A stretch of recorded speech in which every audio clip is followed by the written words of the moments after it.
Hello, আসসালামু আলাইকুম সবাইকে।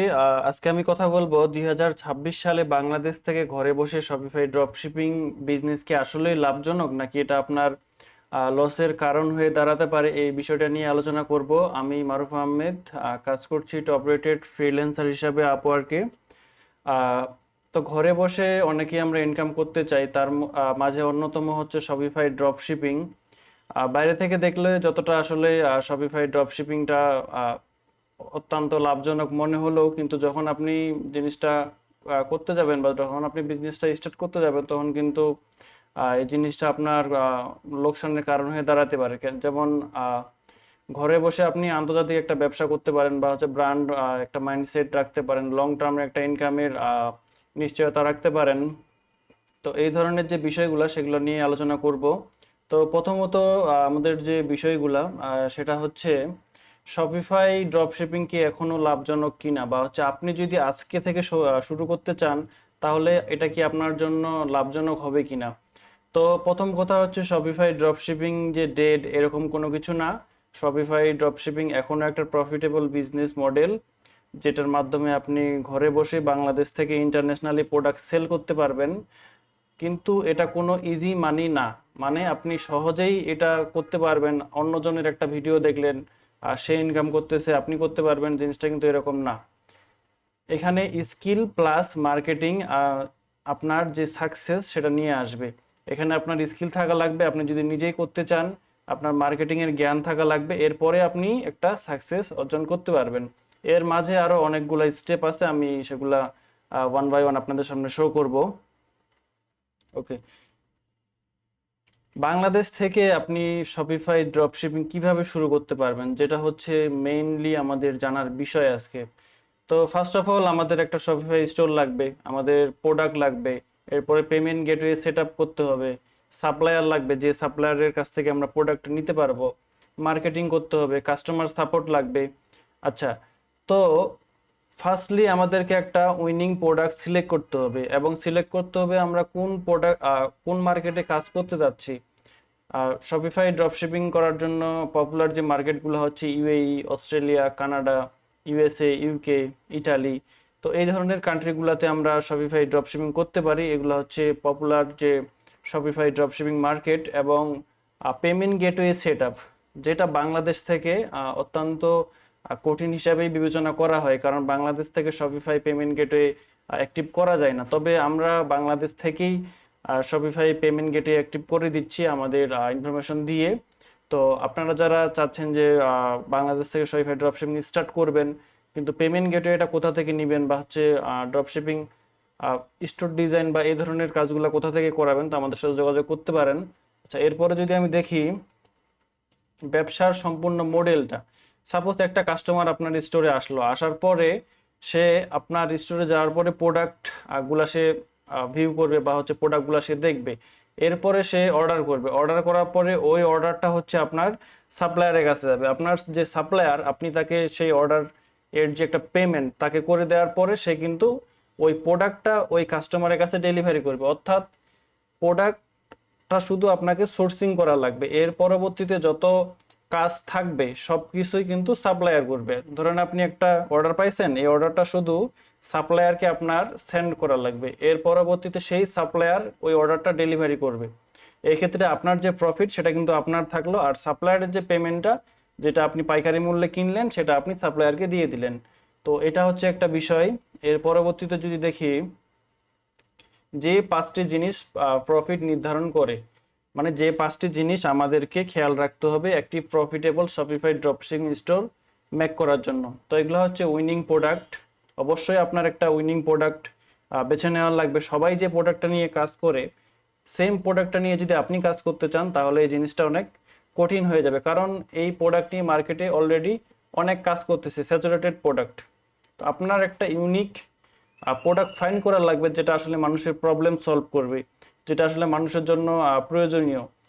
তো এই ধরনের একটা প্রোডাক্ট আপনাকে সোর্স করা লাগবে, যেটার কম্পিটিশন মোটামুটি বা হচ্ছে কম এরকম, আর হচ্ছে প্রাইজিং থেকে শুরু করে সবকিছু আপনার এগুলা ঠিক করে সোর্সিং করা লাগবে এবং রিসার্চ করা লাগবে। এরপরে হচ্ছে ইউজিসি ক্রিয়েটিভ।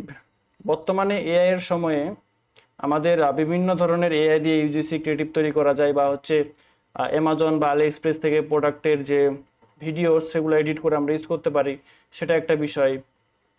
এরপরে হচ্ছে সিআরও ল্যান্ডিং পেজ। আপনি যদি একটা প্রোডাক্ট নিয়ে কাজ করেন সেক্ষেত্রে আপনার একটা ল্যান্ডিং পেজ অবশ্যই লাগবে। সেই ল্যান্ডিং পেজটা সিআরও ফোকাসড হইতে হবে, অর্থাৎ কনভার্সন রেট অপটিমাইজড একটা ল্যান্ডিং পেজ হওয়া লাগবে। তো এই বিষয়গুলা, এই ফিচারগুলা যদি আপনার ল্যান্ডিং পেজে থাকে, তাহলে আপনার যে এভারেজ অর্ডার ভ্যালু বা হচ্ছে আপনার যে কাস্টমারের ট্রাস্ট, আপনার ব্র্যান্ড থেকে কেনার যে একটা কনফিডেন্স, এটা সে বৃদ্ধি করবে। এবং ফাস্ট শিপিং, কাস্টমার নিশ্চয়ই আপনাকে অর্ডার করার পরে 15-20 দিন অপেক্ষা করবে না। তো সেক্ষেত্রে আপনাকে একটা ভালো সাপ্লায়ার সোর্স করা লাগবে, যে হচ্ছে আপনার শিপিংটা অনেক তাড়াতাড়ি করতে পারবে। এবং আপনার স্টোরটাকে এমনভাবে প্রেজেন্ট করতে হবে যেটা একটা ব্র্যান্ডের লুক আসে। যেমন হচ্ছে আপনার স্টোরটা এমনভাবে করতে হবে যাতে কাস্টমার আসলে বুঝতে পারে যে এটা একটা ব্র্যান্ড, এটা কোনো ড্রপশিপিং স্টোর না। কাস্টমার যদি বুঝে যায় যে এটা একটা ড্রপশিপিং স্টোর, সে কিন্তু সেখান থেকে কিনবে না। তো আপনাকে সেভাবে আপনার লোগো, ব্যানার, ব্র্যান্ডিং, ক্লার্স, এই সকল যে বিষয়গুলা, বা হচ্ছে আপনার যে প্রোডাক্ট ইমেজেস, ক্রিয়েটিভস, এই জিনিসগুলো আপনাকে সেভাবেই ব্র্যান্ডেড হিসেবে করতে হবে। এরপরে যদি দেখি 90% মানুষ কেন ব্যর্থ হয়। আসলে শপিফাই ড্রপশিপিংয়ে অনেক মানুষই আসে, 1 সপ্তাহ, 2 সপ্তাহ বা হচ্ছে 1-2 মাসের ভিতরে তারা হতাশ হয়ে পড়ে এবং বিজনেস থেকে চলে যায়। তো এই চলে যাওয়ার যে কারণটা, ম্যাক্সিমাম কারণ হচ্ছে তারা ভুল প্রোডাক্ট নির্বাচন করে। যেমন দেখে যে একজন একটা প্রোডাক্ট নিয়ে কাজ করে, সেও সেম প্রোডাক্টটা নিয়ে কাজ করা স্টার্ট করে দেয়। তো সেক্ষেত্রে আমাদেরকে প্রোডাক্ট সোর্সিং করার সময় খুব সতর্কতার সাথে প্রোডাক্টটা সোর্সিং করা লাগবে। প্রোডাক্টের ডাটা অ্যানালাইসিস করতে হবে, প্রোডাক্টের যে রিসেন্ট কয়েক মাসের সেলস ডাটা অ্যানালাইসিস করতে হবে, এবং কোন মার্কেটে আমরা ওই প্রোডাক্টটা লঞ্চ করতে চাচ্ছি সেই মার্কেটটা অ্যানালাইসিস করতে হবে। এর পরবর্তীতে কম্পিটিটর অ্যানালাইসিস আছে, যে আমাদের কম্পিটিটর কত প্রাইসে সেল করতেছে, তার ল্যান্ডিং পেজটা কীরকম, সেটার থেকে আমাকে আরও বেটার করতে হবে। এই ধরনের জিনিসগুলো মাথায় রাখা লাগবে। এরপরে হচ্ছে কপি স্টোর। আমরা অনেকেই অনেক স্টোর দেখি যেটা আমাদের পছন্দ হয়, আমরা সেম টু সেম সেটা কপি করে নিজেদের বিজনেস স্টার্ট করে দিই। তো এই জিনিসটা করা যাবে না। উইক ক্রিয়েটিভস, তো উইক যে ক্রিয়েটিভসগুলো আমরা তৈরি করি, যেমন হচ্ছে এআই দিয়ে অনেকে তৈরি করি, কিন্তু সেগুলো আসলে ওইভাবে প্রফেশনাল হয় না, যার কারণে কাস্টমারকে অ্যাট্রাক্ট করতে পারে না। তো এই যে ক্রিয়েটিভগুলো আমাদেরকে সেটা প্রিমিয়ামভাবে ব্র্যান্ডেড ক্রিয়েটিভ তৈরি করতে হবে। নো টেস্টিং, তো কোনো প্রকার টেস্টিং বা যাচাই বাছাই ছাড়াই আমরা কিন্তু স্টোর লঞ্চ করে ফেলি বা হচ্ছে প্রোডাক্ট সিলেক্ট করে ফেলি। তো এই জিনিসগুলো আমাদেরকে অ্যাভয়েড করা লাগবে। ইনস্ট্যান্ট সাকসেস এক্সপেকটেশন, তো ইনস্ট্যান্ট কিন্তু শপিফাই ড্রপশিপিং এ সাকসেস পাওয়া যায় না। আপনি যদি ভাবেন যে আপনি একটা শপিফাই ড্রপশিপিং স্টোর এখন তৈরি করলেন, কয়েকদিনের ভিতরে আপনার সেল আসবে বা হচ্ছে কয়েকদিনের ভিতরে আপনি অনেক অনেক টাকার মালিক হয়ে যাবেন, জিনিসটা কিন্তু এরকম না। শপিফাই ড্রপশিপিং জিনিসটা এরকম, আপনাকে এটা ধৈর্য নিয়ে আগে বিষয়গুলো জানতে হবে যে শপিফাই ড্রপশিপিং আসলে কি, কিভাবে কাজ করে, কিভাবে একটা উইনিং প্রোডাক্ট সিলেক্ট করতে হয়। তো এই বিষয়গুলো যখন আপনি জানবেন, আস্তে আস্তে আপনি স্টোর মেক করবেন, প্রোডাক্ট সোর্সিং করবেন, পেমেন্ট গেটে অ্যাক্টিভ করবেন। তো এই জিনিসগুলা করার পরে আপনি আস্তে আস্তে আপনার সাকসেসটা আসবে। তো এটা হচ্ছে একটা বিষয়। 2026 সালের শপিফাই ড্রপশিপিং এ সাকসেস হওয়ার যে উইনিং স্ট্র্যাটেজি, এটা আসলে কি? আচ্ছা, নিচে ফোকাস, মানে আপনি একটা ক্যাটাগরি নিয়ে কাজ করবেন, সেই ক্যাটাগরিটার হতে পারে একটা প্রোডাক্ট, বা হচ্ছে সেই নিচটার হচ্ছে অন্যান্য বিভিন্ন প্রোডাক্ট থাকতে পারে। যেমন ধরেন যে আপনি সাপ্লিমেন্ট বা হচ্ছে গ্যাজেট নিয়ে কাজ করলেন, তো আপনার স্টোরে শুধু গ্যাজেটের প্রোডাক্টই থাকলো, আর হচ্ছে যদি সাপ্লিমেন্ট নিয়ে কাজ করেন শুধু সাপ্লিমেন্টই থাকলো। একটা স্টোরে যখন আপনি অনেকগুলো প্রোডাক্ট নিয়ে কাজ করবেন, কাস্টমার কিন্তু কনফিউজ হয়ে যাবে যে সে আসলে কোনটা কিনবে, বা হচ্ছে আপনি এক স্টোরে সবকিছু সেল করতেছেন, আপনার প্রোডাক্টের কোয়ালিটি তেমন ভালো হবে কিনা, কাস্টমার কিন্তু তখন সেই জিনিসটা চিন্তা করবে। তো আপনি যদি একটা ক্যাটাগরি নিয়েই কাজ করেন, তখন কাস্টমার বুঝতে পারবে যে সে এই ক্যাটাগরির প্রোডাক্ট নিয়ে এক্সপার্ট, সে এগুলা সেল করে, এগুলার কোয়ালিটি মান সে যাচাই করে। আর এর পরবর্তীতে হচ্ছে এআই রিসার্চ। তো বর্তমান যেহেতু এআই এর যুগ, তো এআই অবশ্যই আমাদেরকে ইউজ করতে হবে। এআই এর যে বেনিফিট সেটা আমাদেরকে অবশ্যই নিতে হবে। এআই দিয়ে আমাদের video UGC, image creative, logo, banner, branding idea, product research idea, তো এই ধরনের যে জিনিসগুলো, ওভারঅল যে বিষয়গুলো আমরা কিন্তু এআই থেকে হেল্প নিতে পারি। এটা আমাদের সময় ও অর্থ দুইটাই কিন্তু সেভ করবে। মেটা প্লাস টিকটক অ্যাডস। আচ্ছা, শপিফাই ড্রপশিপিং যে বিষয়টা, আমরা যদি আর্লি সেলস চাই, অবশ্যই আমাদেরকে পেইড মার্কেটিং করতে হবে। যেমন হচ্ছে মেটা, টিকটক অ্যাডস, গুগল অ্যাডস, এই ধরনের যে অ্যাডসগুলা অথবা পিন্টারেস্ট অ্যাডস। তো এই ধরনের যে অ্যাডসগুলা এগুলো দিয়ে আমরা স্টার্ট করতে পারি। তো ফার্স্ট অফ অল আমরা যদি টিকটক অ্যাডটা নাও পারি, তবে আমাদেরকে মেটা অ্যাড দিয়ে শুরু করতে হবে, অ্যানালাইসিস করতে হবে, অ্যাড লাইব্রেরিতে খোঁজাখুঁজি করতে হবে যে হচ্ছে কম্পিটিটররা কিভাবে কি করতেছে, এগুলো যে জিনিসগুলো আমাদেরকে জানা লাগবে।